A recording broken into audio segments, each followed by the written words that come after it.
चीते की चाल, बाज की नजर, बाजीराव की तलवार और शुक्ला जी के कॉन्सेप्ट पे संदेह नहीं करते। श्री राधे बच्चों, स्वागत है आपका इस कॉन्सेप्टुअल सोल्यूशन में। इस वीडियो में हम लोग डिस्कस करने वाले हैं NCERT class 12 physics chapter 3 exercise के 4th क्वेश्चन का सोल्यूशन।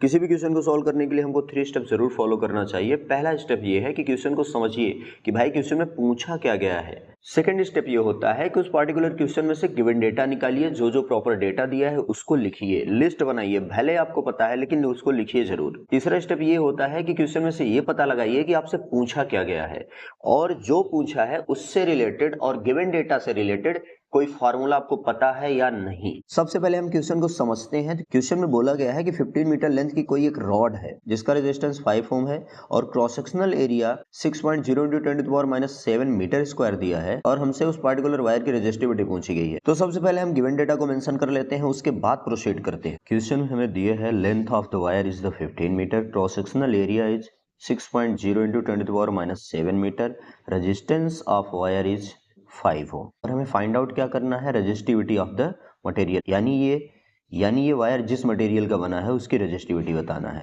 अब सबसे बड़ी प्रॉब्लम ये आती है कि कौन सा फॉर्मूला यहाँ पे यूज होगा। तो आपको कुछ नहीं करना है, सिंपल सा ये पता करिए आपसे पूछा क्या गया है और जो दिया गया है तो उससे रिलेटेड ये फॉर्मूला होता है rho equal to R A by L. इस फॉर्मूले को हम यूज करके सिंपली इसका सोल्यूशन निकाल सकते हैं। रो इक्वल टू होता है R A by L. R की वैल्यू उठा के रखिए 5 ओम, ए की वैल्यू 6.0 × 10⁻⁷ दिया गया है, एल की वैल्यू आपको 15 दी गई है। 5 से 15 कटेगा 3 आ जाएगा, 3 से ये 6 कट जाएगा 2 आ जाएगा। तो रो की वैल्यू आपकी यहाँ पे आ गई 2.0 × 10⁻⁷ ओम मीटर।